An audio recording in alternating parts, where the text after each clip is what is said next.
Heat. Live from the 93.7 The Ticket studios in the heart of Lincoln, America. Bringing you the latest from the Square Circle on 93.7 The Ticket and theticketfm.com. Here is your host, Jake Bakovic.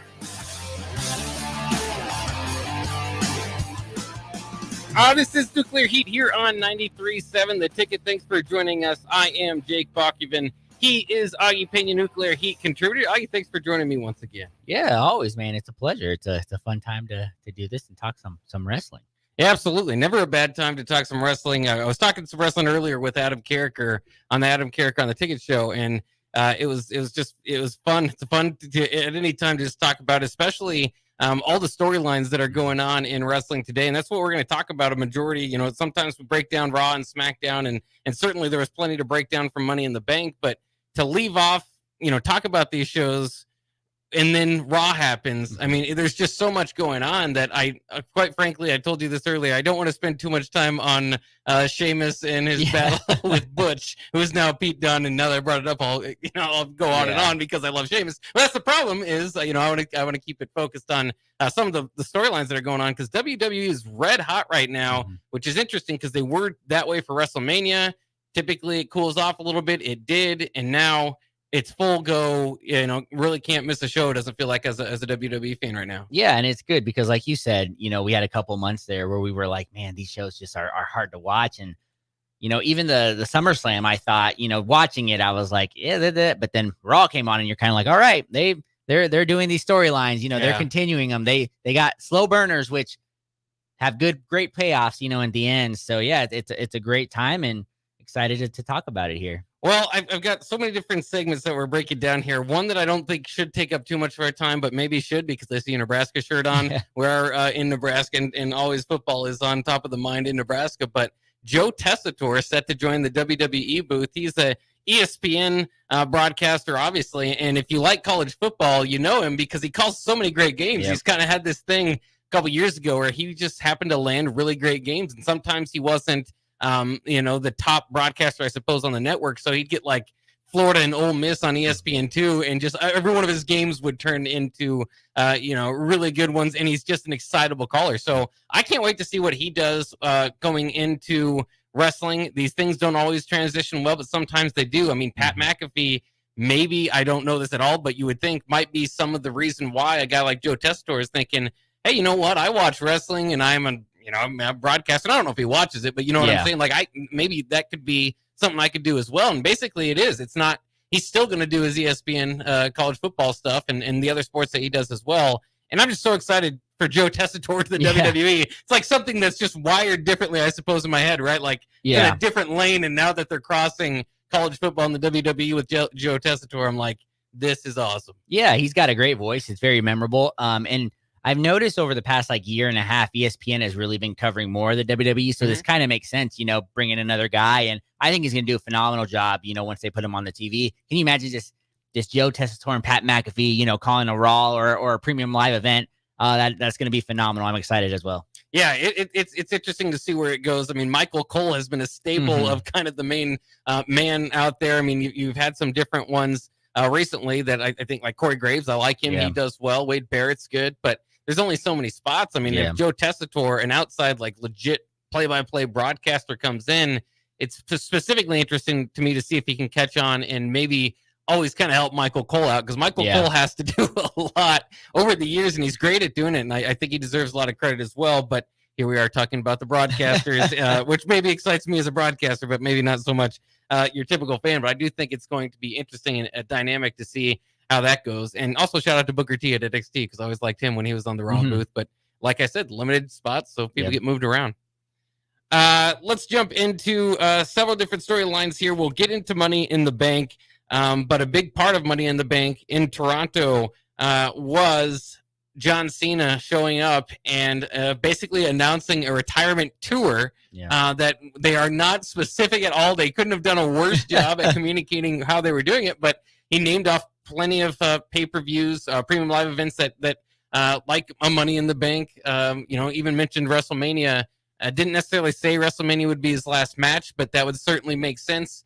And it's tough in one hand to say goodbye to John Cena, if indeed a wrestling retirement can be true. I'm not sure if I've ever seen somebody retire and not run do a match in a couple of years. But as I joke, it is kind of special. It's kind of fun. We see this in basketball. Certain guys do their retirement tours.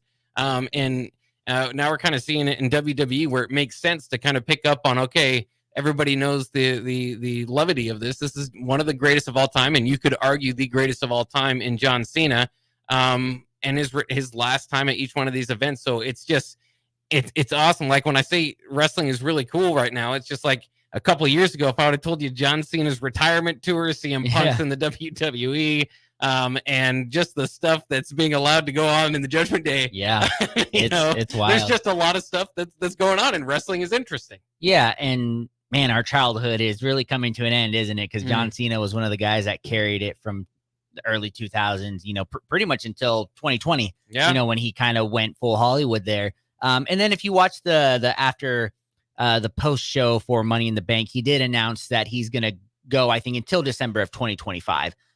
So I'm seeing some, exciting fan theories, myself, exciting fan theories. I'm very sad at this because, it's always nice to see John Cena pop up every once in a while. And like I said, Super Cena, all those things are kind of there. So but this is a great marketing idea too. Like you said, I'm going to be watching every premium live event because he's going to be in the mix in there. And especially WrestleMania, I guarantee you, I know every year it breaks records, but John Cena's last WrestleMania, you can only you tag that up with The Rock and Roman and whatever you're doing with Cody. And hey, John Cena's one title away from, being the all-time leader. You have an opportunity to do it. He announced it this last year, and that's kind of what you're seeing in the Twitter spheres. Everybody have 2 titles. Yep, you have 2. So Randy Orton's there too. You just have so much you can do with it. But at the same time, I was super excited, and then he put out the towel and he said one last time, and I was like, wait a minute. And then he announced his retirement. It was kind of hard. It was kind of hard to, as a wrestling fan, a big John Cena fan, to accept that he's going to, essentially be done. Because like you said, he'll never be fully done, I believe. He'll come back for. He said, I'm going to be here in suits and stuff. Yeah. So, but, Triple H has done, I suppose. Yeah. But, them, essentially, this is his last full run. You got to take it in, enjoy it. He's one of the Mount Rushmores, I would say, maybe top 2, for people on there, and just an all around great guy for the WWE, but one and a half good more years we have a John Cena. So let's enjoy it. Well, and it's just crazy because you do think about that WrestleMania and you think about your last matches. Do you do it with, you want to put like Cody over? You want to intermingle him?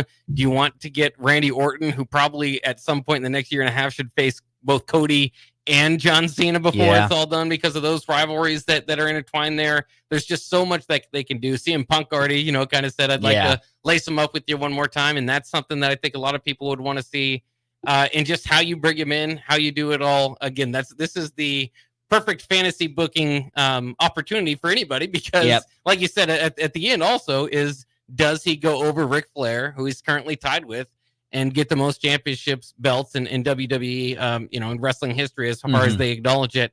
I always wanted Rick to be involved in that. I always thought Ric Flair, for being the dirtiest player in the game, I would have loved him to kind of do something to prevent John Cena from doing it at one premium live event, and then maybe get him to go over in the next time. Because you wonder too with Ric Flair and his personality, you kind of think some people's like, would you want to see the apron being passed, or would you just like to go as the all-time greatest? And I don't know. We'll see. Ric Flair is such an interesting guy too, but it's unlikely that he'd get involved. But heck, I'll take Charlotte Flair at this point in time. And that's my point. Is you can get yourself into whatever kind of booking that you want to do from here with John Cena. But you almost got to be careful. Like, don't waste it on just appearances here and there. Yeah, and that's the thing. I think John Cena deserves the 17th championship. He deserves to hold that record just for what he's done for the WWE. I mean, Ric Flair, great legend, big impact. But aside from The Rock, who people are seeing kind of wishy-washy, John Cena, I think, has had the biggest impact in the WWE. He kept it alive during that PG era. Yeah. In Hollywood, he's besides Batista, he's kind of doing a big thing out there. And he's, like I said, Make-A-Wish, kind of everything he's done for the WWE to really put them on the map. I think, one last hurrah.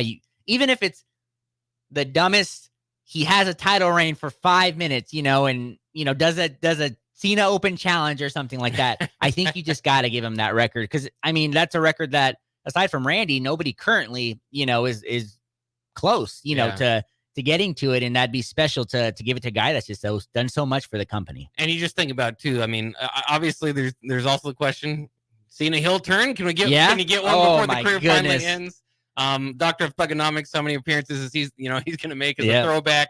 And then the real heat that somebody can get from betraying John Cena, or whenever some sort of turn or something can really put a lot of heat on somebody. So it's going to be interesting to see how they do it. I can't wait for his retirement tour, which, like he just updated me, is now out to 2025, the entirety of the year. Mm-hmm. So we'll see how that goes. That's a lot of booking to be done. Even for me, that's a lot of fantasy booking to be done. Some other things that were going on, I think we should probably talk about Money in the Bank, because there's so many different ways you go.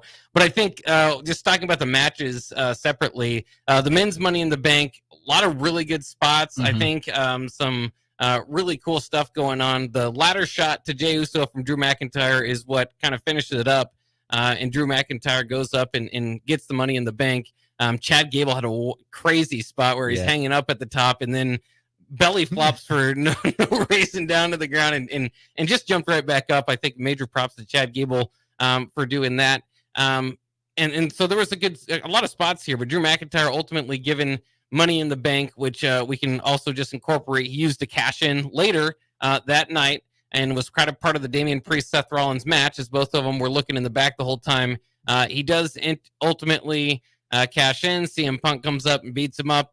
And he does not get the win, and Seth Rollins is now kind of brought into it, upset at CM Punk. But it's just kind of interesting. So that's the angle that they went with the Money in the Bank. I know a lot of people feel like they probably could have done that while also allowing somebody else to win Money in the Bank, right? Have that sort of thing happen. CM Punk stop Drew McIntyre. It does, as if you're kind of a historian, which is kind of silly, but they do play with the facts. So they kind of tell you every year a promo for the Money in the Bank show is, hey, 80% of the winners have cashed in successfully for the men, 100% for the women. So, it is an opportunity if you want to lower that number just to make it more unpredictable. Yeah. They did do that, but it's just kind of interesting that they strapped the Money in the Bank this year to the McIntyre CM Punk feud. And you went into the weekend kind of the same way you went out of the weekend. And I think ultimately the person that hurts the most in my mind is LA Knight, who now is kind of two years into his career high, whatever that may be. The fans are still not as into it as it once was, right? And you just feel like maybe they've passed the time. I know they could. And this is why timing is really important in WWE, and we'll see. Maybe they can kind of revive it. I think he'll get a singles title, an Intercontinental, or something like that eventually, and he'll get that push. But they gave him Styles at WrestleMania. I just don't. I think they're kind of missing what they had with LA Knight. And I know you'll agree because I know you're going for LA Knight going into that match. Yeah, I thought the match was good. I thought it was, like you said, really good spots. It was very entertaining. But then as soon as Drew McIntyre won, you're kind of like, this didn't need to happen. And then you saw he failed to cash in, and then you're really like, they just, like you said, they wasted it. They could have kept him with the briefcase for a few weeks or something like that. And I think had that be an entertaining McIntyre with the briefcase, a couple screw ups from CM Punk. They've already planted it. Gunther is going to win that title at Summer. Oh my gosh, he almost has to at this point. And the other part is that's another thing we'll talk about. Gunther's been non-existent, but they've made it to where he can't lose this title now. So you have it Drew winning, saying he's gonna, the Money in the Bank, saying he's gonna cash in, all that stuff. Like, they kind of would have put themselves in a corner. Whereas if LA Knight, even Jey Uso, I mean, he did phenomenal. His entrance, his entrance is fantastic. Got to give him props for that. And like you said, LA Knight was the favorite again, and I mean, you don't know if he can really carry a world title yet, but I mean, just to give him that opportunity, to be Mr. Money in the Bank, all of that, they, then they wouldn't have not made it so predictable is kind of a thing. The word I was looking for there. Because like I said, Gunther is going to probably 99.999% win that title at SummerSlam. You could have had the Money in the Bank winner, then be his next feud, all that stuff, or, just in the background. Like you said, there's always that kind of an opportunity for it. And man, I did not like it. I didn't like it all. And I know on Monday, we'll talk about it, Seth Rollins being included, all that stuff. And the CM Punk angle was fine, but they did not need to sacrifice the Money in the Bank briefcase for that. Yeah. And to me, it was just a waste because now you don't have a Mr. Money in the Bank. And, I know we talked about it and we both said Drew was probably a favorite, just from the accolades, everything he's done. Once I saw it was the first match on the card. Yeah, I know. You started like the predictable part you're talking about. Yeah. You started kind of think they're gonna do it. And honestly, this was just me. Like I said, it was really good, but I feel like it went really fast too. Like it was kind of rushed on there. And there are some great spots. Like I said, really good spots. Some, everybody. I don't think there was one bad, male competitor in it. But man, once he won, I was just like, I know it's coming. I know it's happening, and just such a waste. And I know I've said that a lot, but man, I was just sitting there on my TV. I'm like, we know it's coming because if CM Punk wasn't interfering in that, you knew where he was interfering, and I don't know, that's just heartbreaking as a wrestling fan to watch. Well, and I think they could have done different things with the Money in the Bank. They've certainly helped. We'll get to the women's side here in a side. They've helped the character with the Money in the Bank that can certainly really put your career in a different category. I mean, that's the whole idea behind it. But lately, we've kind of had the Austin Theory, who ends up cashing in on the U.S. Championship. Otis, who never gets to cash in. It's just kind of interesting how the Money in the Bank has missed opportunities. Is the only thing to say is missed opportunities for their kind of up and coming stars. But it does for in that moment think that they're pushing somebody higher. Yeah. And in McIntyre, and I'll say this with McIntyre and Punk, I don't completely mind it.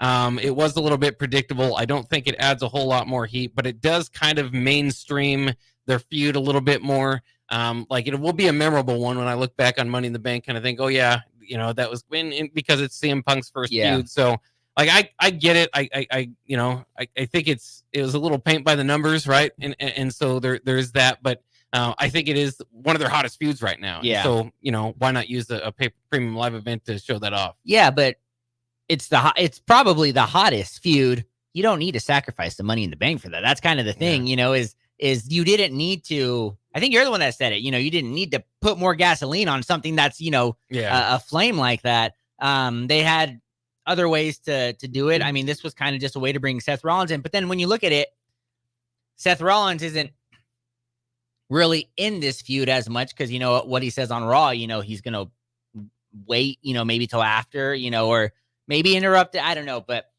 just very disappointed with it. I'll just say that. One, of course, in as part of the cash in, which we can talk about briefly, is that Seth Rollins, because it comes back around to CM Punk, I suppose, is that Seth Rollins, loses his chance to go after that title for now, which they erased the next night on Raw, which was silly. But in any case, it does, allow Seth Rollins and CM Punk to kind of start Seth Rollins to get involved essentially, and that was really interesting to see that square off last night because there's real life heat between those guys.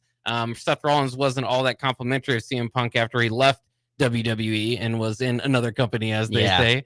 So that was interesting. And I don't know how you felt about that on last night's Raw, but I was kind of taken out of the moment a little bit because, they were trying to talk trash. And then CM Punk says, he's got a bracelet with my dog's name on it. It just kind of said, what, CM Punk, I know he's a great promo, but I'm sorry, that's a grown man saying that. It's kind of funny. Yeah. And then I don't know if it was supposed to be. I thought it was good. I thought that was one of Seth Rollins' best promos in a while.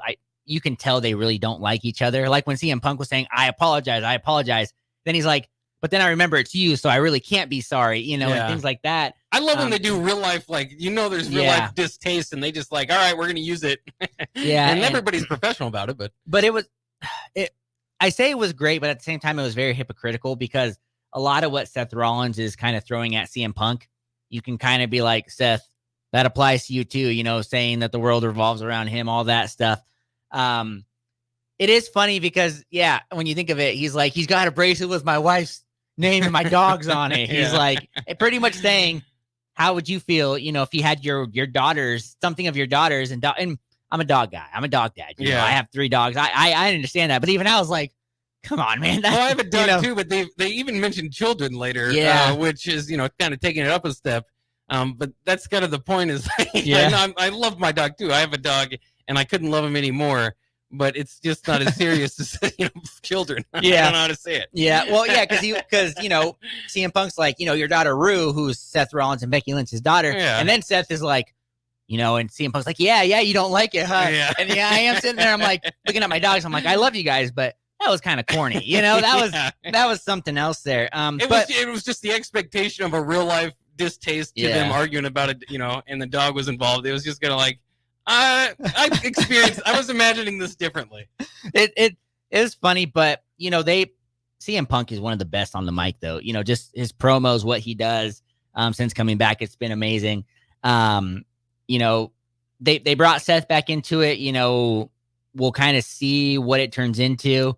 But at the same time, CM Punk didn't ruin it for Seth. He was a factor in it, but Damian pinned Drew, Drew went in, it's weird, right? Like it's weird hard to explain back because of the missed pin that they also talked about. It's confusing. But then they also just throw that, and Seth was like, it was probably 3, whatever, I don't know if you caught that. And it's like, no, Seth, you're supposed to be like, it was 1, 2, the ref stops out of nowhere, and Damian doesn't, kick out. And that's another thing. They're just like, sweep it under the rug. He's like, it might have been 3. I don't know. And I'm like, dude, oh my gosh. Like there were just so many botches that happened and just so many weird decisions the whole night, and I don't know. That's just, but like I said, CM Punk cost Drew the championship, but he didn't really cost Seth it. He interfered because Drew interfered, but now Seth is mad at CM Punk. And it's like, that's kind of a weird angle that's why I'm saying I feel like the Money in the Bank was a miss there. They did it to bring in Seth, but really that should have created heat between Seth and Drew opposed to Seth and CM Punk, but they're kind of doing the opposite of that. And I'm just a little confused on it. Sometimes the booking doesn't make sense there, right. It doesn't always add up perfectly to where you think their anger would go. So it's kind of interesting, but that is wrestling, and we will talk about it. We got to take a break here on Nuclear Heat on 93.7 The Ticket. We talk a weekly wrestling show here about WWE, and we've got more storylines to come up, including what happens if a guy forgets to tap out. What does a referee do? It's an age-old question that we got answered, at least according to the current to the ref that was in the ring, and everybody that's running the ship there at WWE. We got the idea of what they do if a guy forgets to tap out. And we'll kind of talk about that coming up next year. We got plenty more as well. Of course, Rhea Ripley's return, Wyatt Six kind of going off a path, I think. I'm kind of losing it. But we'll talk about that stuff coming up next year on 93.7 The Ticket on Nuclear Heat. Your home is your empire. Protect it with Empire Fence. Get a free instant quote with the online estimating tool at empire-fence.com. See an upfront estimate with no hidden fees. An Empire Fence can provide privacy and improve the appearance of your home. Keep kids and pets in or out of your yard. Increase security and add value to your property. Visit empire-fence.com now to view the stylish and maintenance-free possibilities for your home and get a free instant online quote. Let Empire Fence protect your empire. Without a strong IT partner, your business ends up overspending, underperforming, wearing too many hats, complicating your work, and more. Applied Connective Technologies can help with experts in every facet of technology. If it plugs in, powers on, or charges up, they're your people. Imagine being able to call one team for all your technology solutions rather than a village of vendors and providers. For all your needs in managed IT and cybersecurity, phone systems, physical security, infrastructure, and audio or video, head to appliedconnective.com to better your business today. If you want to make new floor shopping easier, come to Oak Street Carpet. Hi, I'm Steve Carper. Our flooring professionals can help you choose the best flooring for you, your family, and your budget. We eliminate the confusion. Even better, you'll be enjoying your new flooring much sooner. No 6 or 8 week waits. We'll install right away and save you money on installation. Floor shopping made easy. every day at O Street Carpet. O Street Carpet. 1732 O Street. Family owned and operated. Always the best value. You already know that Select Plumbing takes care of all your plumbing needs, including water heaters, faucet repairs, leaks, drips, sump pumps, and more. Now, they're able to help you with your heating and air conditioning as well. Select Plumbing has recently expanded into residential heating and air, and they're excited to bring this new service to their complete list of plumbing services. Call to book an appointment today at 402-560-6197 or go to selectplumbinginc.com, serving Lincoln, Seward, Milford, and the surrounding areas. Have a passion for the outdoors? Nebraska Game and Parks is seeking seasonal teammates. Work in scenic state parks, contribute to vital research projects, and care for our natural spaces. Seasonal staff assist with special events, provide customer service to outdoor enthusiasts, and make a difference for conservation. Join the adventure at outdoornebraska.gov. Apply online today. Paid for by Nebraska Game and Parks. Aired in cooperation with the Nebraska Broadcasters Association and this station. Old School with DP and J. Everybody's going to focus on his intensities and antics. I think he would be just fine because Billy Donovan is doing well, right? And he's intense as all get out. But how do you think he would transition to the NBA as a coach? And then also, what does this tell you about the Lakers? 93.7 The Ticket and theticketfm.com. The captain, Vershawn Jackson. I think the plan is to go bigger at corner. You got to have bigger corners in this league because you got these receivers. You got to deal with Ohio State receivers. And I'm not saying small corners can't get it done, but small corners have to be extraordinary, right? They got to jump higher. They got to do things that bigger corners might not necessarily have to do. So, I mean, losing Ethan Nation, it's kind of a blow, but when you got to get down in scholarships anyway, it's not, man. They got to have their best guys, man. Alcohol has strained our relationship. Drinking too much can cause harm to friends, family members, and loved ones. By drinking less, we will save our relationship. If you or a loved one is looking for help, find a treatment facility near you at findtreatment.gov. For immediate support, call, text, or chat 988. Brought to you by Nebraska DHHS in partnership with SAMHSA. With the Planet Fitness Black Card, you don't just get a great workout, you get a great perk out because your membership is packed with perks. For $1 down and $24.99 a month, you'll get perks like access to any of our 2,400 clean and spacious locations. Bring your friend anytime and both work out with tons of equipment that'll give you that big fitness energy. Relax in the Black Card spa and more. Work out and perk out with the PF Black Card. Join for just $1 down and $24.99 a month. Hurry, deal ends June 14th. Join now, online or at your local PF Club. See Home Club for details. Back to Nuclear Heat with your host, Jake Bakoven on 93.7 The Ticket and theticketfm.com. We're back here on Nuclear Heat on 93.7 The Ticket. Once again, I am Jake Bakoven. Thank you for joining us. Augie Pena, a Nuclear Heat contributor, is also with us on the side. If you're joining us here on the Starter Heyman video stream, you can see us doing a little bit of video there, and I do have the wrong tab pulled up, so I'll try to fix that as well. The captain has been sponsoring our show, which is fair enough because I am on the captain show here on 93.7 The Ticket, so that border can go up there without too much. I suppose the host won't get too mad because I'm one of them. But anyways, we will see. Let's get into some more of this week in wrestling, as that is our weekly wrestling show. And we're talking about Money in the Bank. We kind of went through the men's side.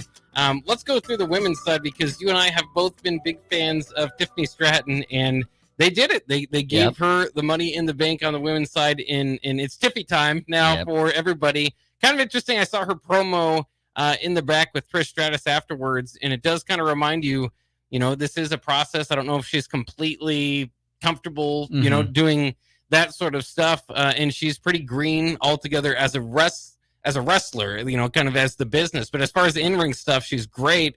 And she's just got a great gimmick that's been going off so far. So they go ahead and kind of strap the rocket to her, as they say, with the Money in the Bank title. She's going or briefcase. She's going to be very entertaining with it.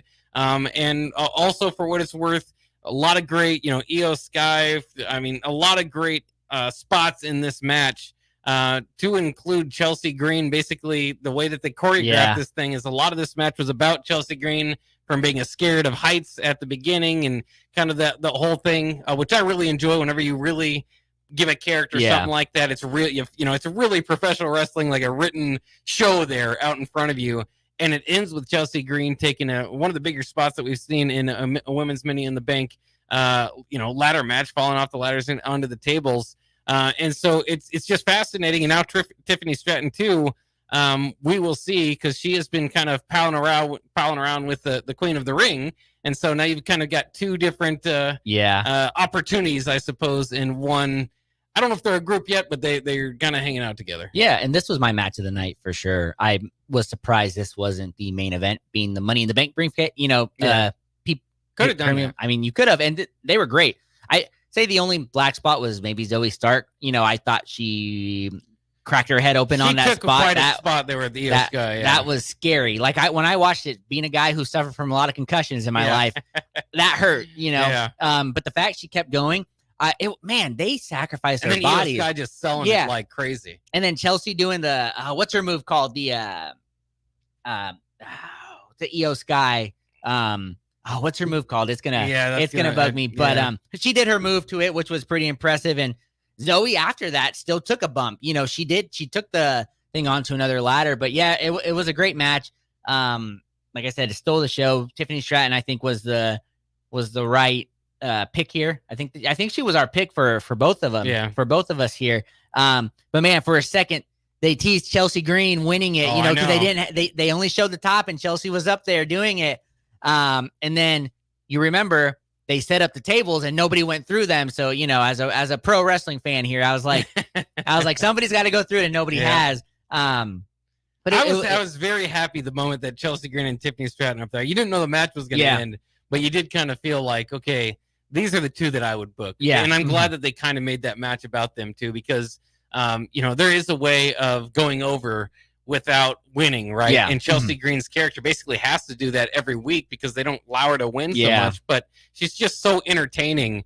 And they allowed her to really get a spotlight here on the Women's Money in the Bank match that is widely regarded as the best wrestling in-ring match. It was being described as a car wreck by Michael Cole during the match, which lets you know how great it was, because that's what you want to see out of a wrestling promotion. But it really, I wonder if the fans are going to get, they're already behind Chelsea Green to a degree, but she kind of, she was getting a big pop.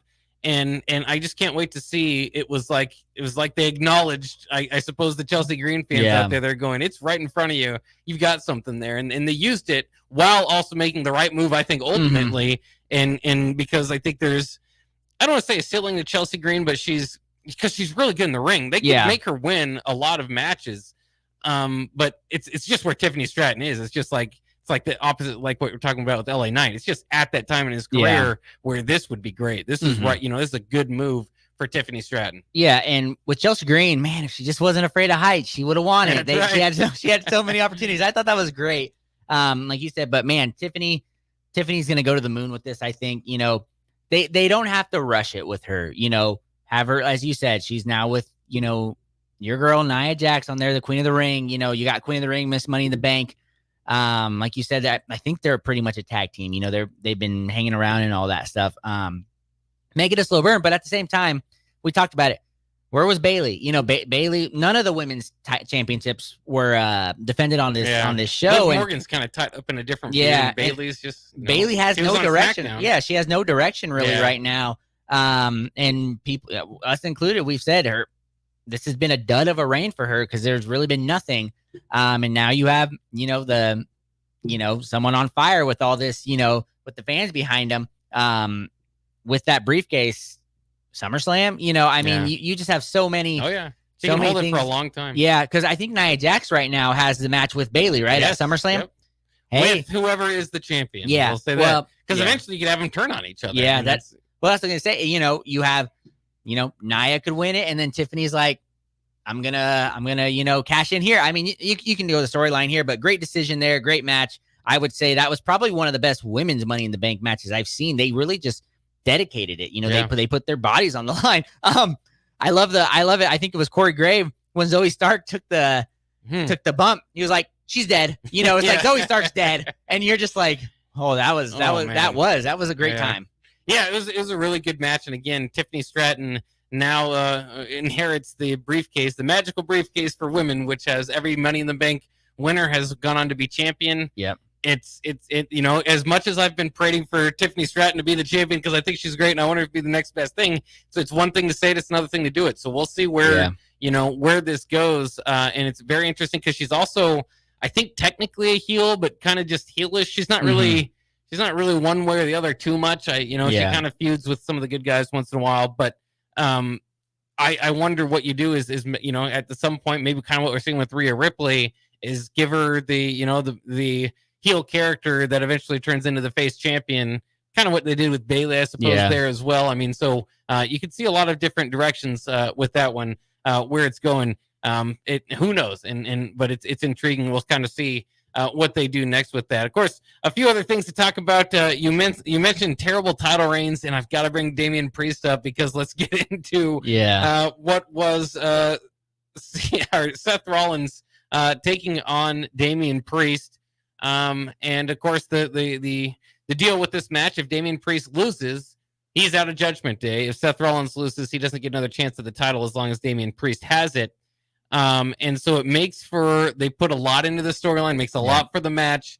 And at some point in the match, Damian Priest gets Falcon Arrowed twice and gets pinned, and Seth Rollins is pinning him, and it's not written in their script for Damian Priest to take the loss here. And so the ref just goes 1, 2, and pops up and says only 2, while Damian Priest's shoulder is still on the ground. And it's just so awkward. It is the age-old question I've always wondered as a wrestling fan, what would you do as a ref there? And I guess the idea is confuse everyone because I've never had a more, as a wrestling fan, like, what is going on moment than now, especially when you have, like, CM Punk wearing a ref shirt or something. You're starting to think, is that ref on Drew McIntyre? Like, you're trying to figure out what's going on. The lights come on. Then Drew McIntyre's music hit. And you don't know who won? Is it over? They only counted 2, and so it was just the most confusing few minutes in wrestling. And then Damian Priest eventually, because he took the pin there, I thought just maybe he had the wrong time that he was taking the pin, and he goes, later on he's not even involved, in pinning. I guess he is the pinner, so he gets the win, ultimately taking advantage of Drew McIntyre being knocked down by CM Punk again, which was the story they told on that side, which we already talked about a little bit, but. Man, you combine that with the botch for the last time at Damian Priest, and I've mentioned it before, his promos haven't been great. He's really, kind of his singles music. He's kind of, a lot of wrestlers, you just kind of got to ask, like, how would you describe it to a non-wrestling fan? And you would just kind of say, well, he's just a big guy that dresses like Shredder. Yeah. And so it's just kind of hard to kind of get there, too. So he doesn't really have too much of an identity as a singles wrestler. Yeah. And this feels like, I hate to say it, but it doesn't. And I know Triple H went on afterwards, basically pleading with people, don't just talk about the pin. He had a great match and all that, but that's going to be tough. And especially with Gunther coming up at SummerSlam. Yeah, you've kind of had this trial run with Damian Priest, and I'm sorry he just hasn't lived up to number one guy status in the WWE. And Gunther's red hot for it. Yeah, That was really tough. So I really like Damian Priest in the Judgment Day. I love all their segments. Yes. I think that's great. But yeah, I think this was, like you said, their trial run on a singles push there too. It's not for him. He needs to stay with the Judgment Day. And I kind of have some theories we can talk about later once we get into more like the Rhea Ripley thing there. But then, that was very hard to watch because, like you said, everybody was confused. But then you kind of think back to before the match, Damian Priest is talking to the Judgment Day. Finn Balor specifically is like, don't interrupt me. He leaves. Finn Balor's there, and he's like, whatever you say, boss. Kind of, they're panning on him. So you got to wonder, did he pay off the ref? Is that a storyline they're going to maybe go with? Because it was obvious. Like, it's so weird. He doesn't even move. He doesn't even attempt to. He's literally just laying there. Okay. Yeah. Right? Because he did just, land on his head. But then, like you said, at the same time, as soon as the pin was happening, the lights went out. Like somebody's music was going to hit. If you look in the background, it gets dark. Yeah. Like they were preparing. Nothing happens. And it's just 1, 2.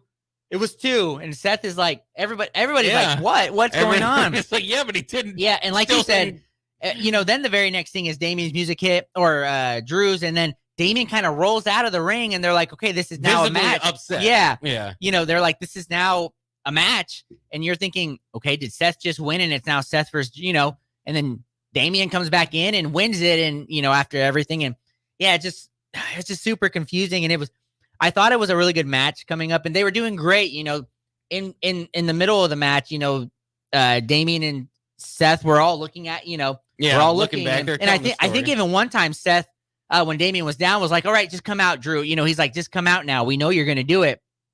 And so the great buildup, and then the execution, it got us talking, but it's just I've never seen anything like it before. And I maybe thought Montreal screw job in a different way, there, but you got to assume, but even like you said, in the posting, when the post show, when Triple H is talking, they ask him about it, and he's like, referee's decision is final. Kind of trying to sweep it under the rug there, because I just don't think they knew what to do. There was a miss on somebody's part. Yeah, there had to have been, whether it was Damien not kicking out, like you said, people thought he was concussed, people thought he was knocked out, or the pyro guy, the music guy, missing his cue. He's probably not going to have a job if that's the case.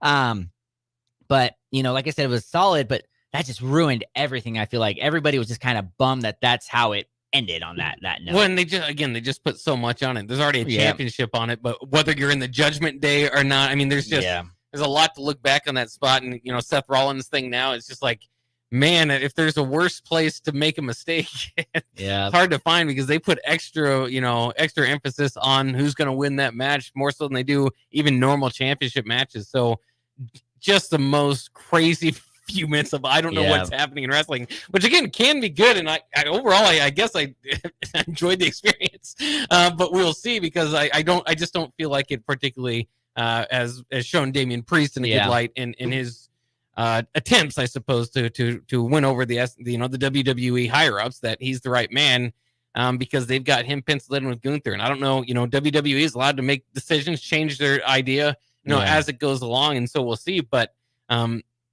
it just feels like they've got to go with Gunther. Yeah, almost just I mean, and he puts on great matches. Yeah, great matches. And especially with Damian Priest not wanting the Judgment Day's help, it would be different if he was full on Judgment Day again. Like, let's do this, let's win this, let's do anything to keep my title. But he's not doing that. He is not set up to beat Gunther one-on-one. Gunther's been gone, has been in the background. But even with that, everybody's like, Gunther is winning this title, so they have an opportunity. We got a month till SummerSlam. They could do something like that, kind of, especially with, surprise, surprise, the whole Rhea thing. They could do the whole Judgment Days back, but with how they have it going right now, Gunther is 99.9% winning that title. Well, and it's just interesting because it branches out to Judgment Day, and like how you would again. We kind of get silly when you get in the fantasy book, but when it's just so obvious that everybody would do it the same way, right? Like Damian Priest is right there. It goes really deep. I mean, he's a leading member of Bullet Club, so I mean, he's a really good faction guy, and so this faction has kind of always been, since Edge was taken out of it. Damian Priest and Rhea Ripley is in kind of a power struggle there, and Finn Balor is like the most veteran of all of them, and he's just kind of there. And it would you just have his dark character that comes out. There's just so much to be written there with Damian Priest and that breakup that they eventually do, but they're just kind of in a corner now of what to do with the Judgment Day. And I love the Judgment Day. I think it's getting more entertaining. Carlito has taken on a very funny role in there, and just JD McDonough and Damian Priest, and they're back there. They're either playing video games, eating chicken nuggets, or playing darts. And I just with Rey Mysterio's mask around, it's just cool. I like the Judgment Day. I think it's been one of the better factions they've had in years, and they can only break it up once. And it's just fascinating the way that they're doing it, or how they will do it with now Damian Priest in a vulnerable position. It is weird, and I love it too. Their backstage segment, especially the one they did on Monday. Liv Dot, and they're, it's hilarious. And they're doing such a good job with it. You almost don't want them to break up. You want them to just really get into the spirit of, we're in this together. Let's protect these championships. And, that's kind of the feeling everybody has. It's like WWE has a great thing. And while we love them, the booking has been good in the most part. This is one of them I think we can all agree they're kind of falling flat with. on, how they should be handling it. Like you said, Finn, not taking pins. Even JD, I think is starting to grow on me with kind of his involvement there. Just the little things. They have a couple months or a couple weeks to fix it before SummerSlam, where we'd assume they're going to lose one of those titles, maybe both. The tag team titles there too. They have some time to fix it there. Well, and it's interesting because, there's only one way to do it. It might not be exactly how you or I would do it, but that's kind of like along with the bloodline. It's kind of been the same thing. Is that's the fun of wrestling, is you can even critique small things in what is overall a good way to progress characters and, just a good story and the story that they're going with. But you can always critique it a little bit and probably have made it a little bit better for yourself as a wrestling fan. But let's take a quick break here. Again, this Nuclear Heat here on 93.7 The Ticket. We still got some more wrestling to talk when we get back. I want to ask about the Wyatt Six. If this is working for you, certainly when their music hits, I think there's some chills. But 3 VHS tapes in a row, there's only so much you can do there. We'll talk about that coming up next year on Nuclear Heat on 93.7 The Ticket. Grandma and Grandpa, Mom and Dad, then the kids, and now the grandkids. Judson Irrigation has provided lawn sprinkler system design, installation, repair, and service to 4 generations. They're just like members of the family. Loyalty, trust, service. It's what you deserve and expect from Judson Irrigation. Keep summer green. Call Judson Irrigation 402-420-6277 or judsonirrigation.com. You can help fight deadly diseases like RSV and influenza while getting paid for your time. Velocity Clinical Research is now seeking clinical trial participants in your area. Participants can receive your time. Velocity Clinical Research is now seeking clinical trial participants in your area. Participants can receive compensation for study-related time. No health insurance is needed to join. Find a study near you at velocitytrials.com. That's velocitytrials.com.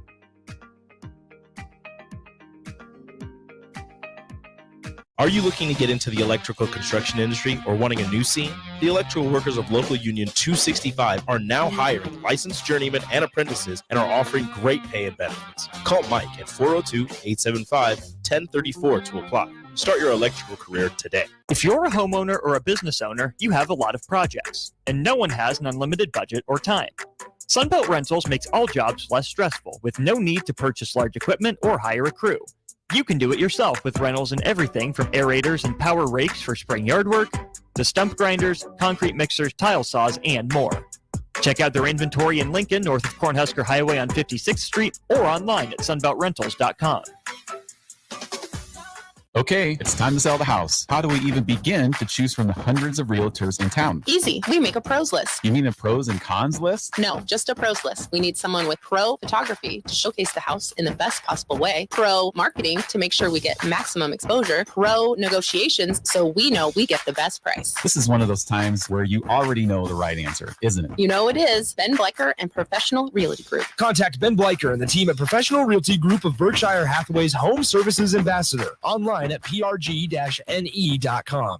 With the Planet Fitness Black Card, you don't just get a great workout, you get a great perk out because your membership is packed with perks. For $1 down and $24.99 a month, you'll get perks like access to any of our 2,400 clean and spacious locations. Bring your friend anytime and both work out with tons of equipment that'll give you that big fitness energy. Relax in the Black Card spa and more. Work out and perk out with the PF Black Card. Join for just $1 down and $24.99 a month. Hurry, deal ends June 14th. Join now, online or at your local PF Club. See Home Club for details. Hi everyone, Kendall Warnock, A1 Automotive in downtown Lincoln. Spring is here, summer is fast approaching. With weddings, vacations, and weekend getaways on your mind, do not let car issues prevent you from getting where you need to be. Car problems shouldn't be something that you put up with. Let us get you back on the road in comfort and safety. We diagnose all makes and models from Porsches to Hondas, Toyotas, and Chevrolets. We fix a variety of issues with all of them with our talented techs and our experienced staff. A1 Automotive at 11th and L, downtown Lincoln, always honest answers. Empower a child today with the Teammates Mentoring Program. Hope is only a conversation away when you choose to share your talent, time, and heart with a child. Together, you can build a relationship based on strengths and chart a brighter future, 1 week at a time. Find out how you can be a mentor by visiting LincolnTeammates.org. Become what you needed as a kid by joining the Teammates Mentoring Program today. Back to Nuclear Heat with your host, Jake Bakovic. on 93.7 The Ticket and theticketfm.com. We are back here on Nuclear Heat on 93.7 The Ticket. I wanted to just jump right into what we have left because there's so much going on in WWE that we tried to get through it all in an hour, and it's kind of tough. So it's just our WWE Week in Review show, and so we'll just kind of pick up where we left off. I did ask you, I did tease you this, and I don't want to take too much time on it, but is the Wyatt Six still kind of doing it for you? It's kind of interesting. Bo Dallas, we saw him backstage with Adam Pearce. That's our last image of it, but, you know, from targeting Chad Gable, who's kind of in the mid-card, to the 3 VHS tapes, I feel already a little bit lost, and this is what happened with Bray Wyatt's stuff once in a while, too. If it's not booked well, you start to lose a little bit. Visually, I think they still do well, but I don't know. I'm getting lost. Yeah, I am too. It's too slow of a burn. They need to do something now. I think what added to it was Jey Uso, acting scared and running. That was the best part of it, I thought. And that's not good, as somebody who was a big fan, a horror fan too, loved it, love all that stuff. They need to do something. They need to bring him into action. They need to, they can't continue what they're doing every week because it's going to go south really fast. I thought this VHS tape was the most interesting of the three, if that means anything. So at least there's that. But I really don't want to see another VHS tape, please. Well, and what's in the box? I mean, that's, what Sister Abigail. That's something intriguing, but they need to do something. They need to, they need to unleash them, let them actually do something. Was it was one of the guys in the faction. I'm trying to think of his name, like Redwood, or I can't think of his name within the Wyatt family. But remember, he had carried that box around for a long time, and it ended up being a spider. Eric Rowan, it was like, it's the most grotesque thing you've ever seen. And then they reveal it's a spider, and it's like, that was a complete flop. They brushed it under the ring like the next week, and they're after weeks of teasing, they just couldn't pay it off. Yeah, this one though, it's got to be something. It's got to be. It's not another spider. Oh my gosh, I can't handle another spider there. That's for sure. Wrestling's not always great, and when it's awful, it's also kind of entertaining. And then that was an example of that. Back in the day, but I think we're right though. Bo Dallas at least meeting in the back with Adam Pearce will hopefully advance the story because it's just kind of has been stuck in neutral for a while.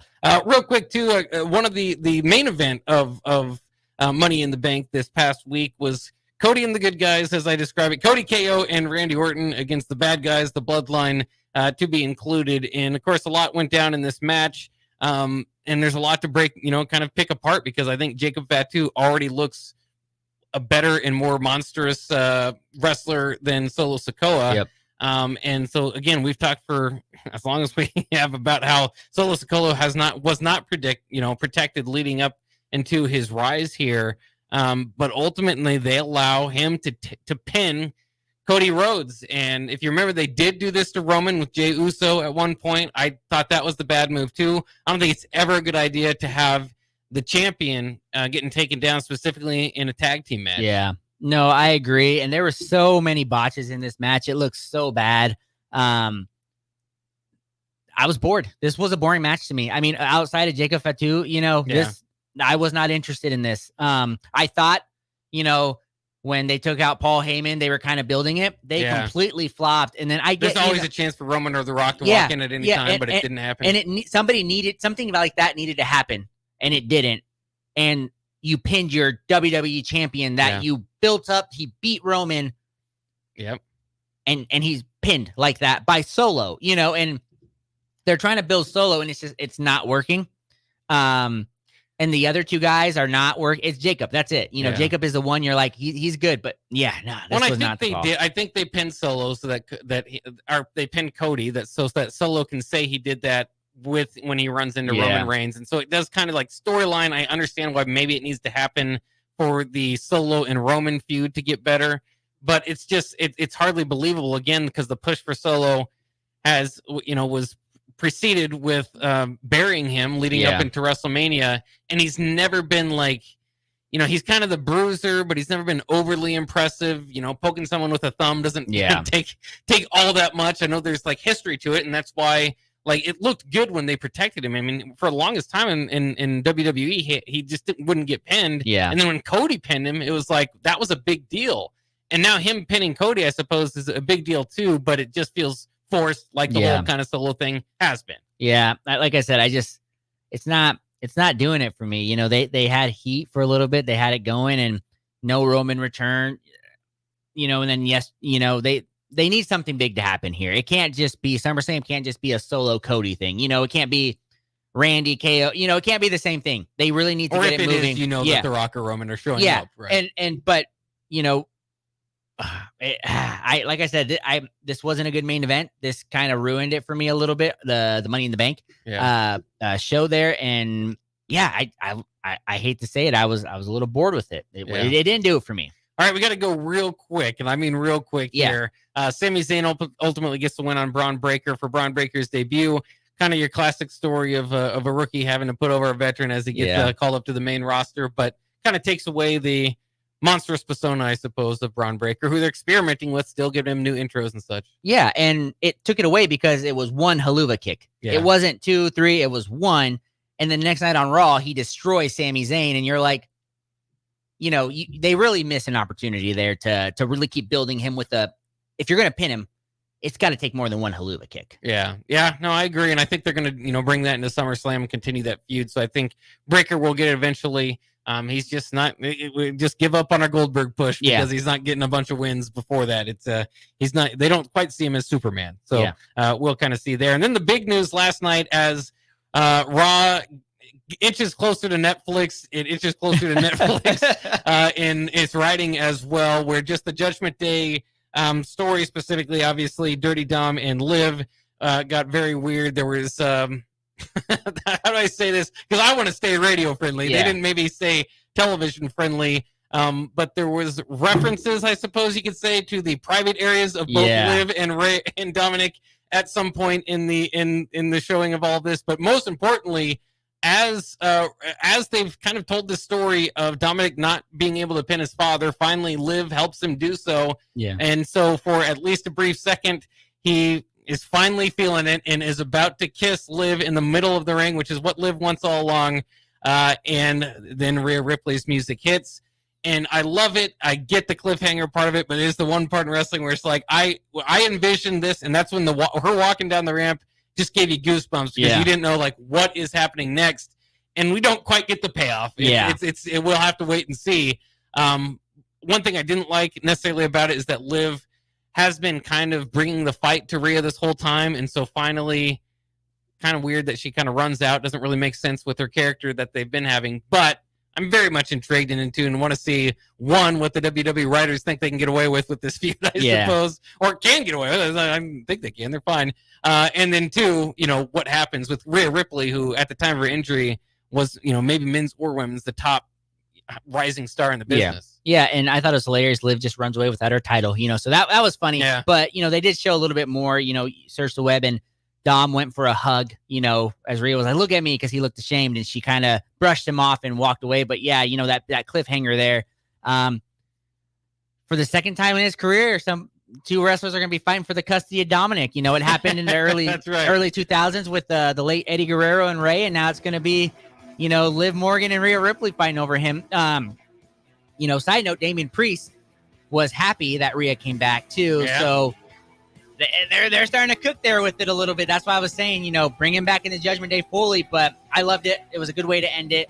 I'm excited to see what they do next week on it. Yeah, and we'll talk all about what they do this next week as we lead up to SummerSlam.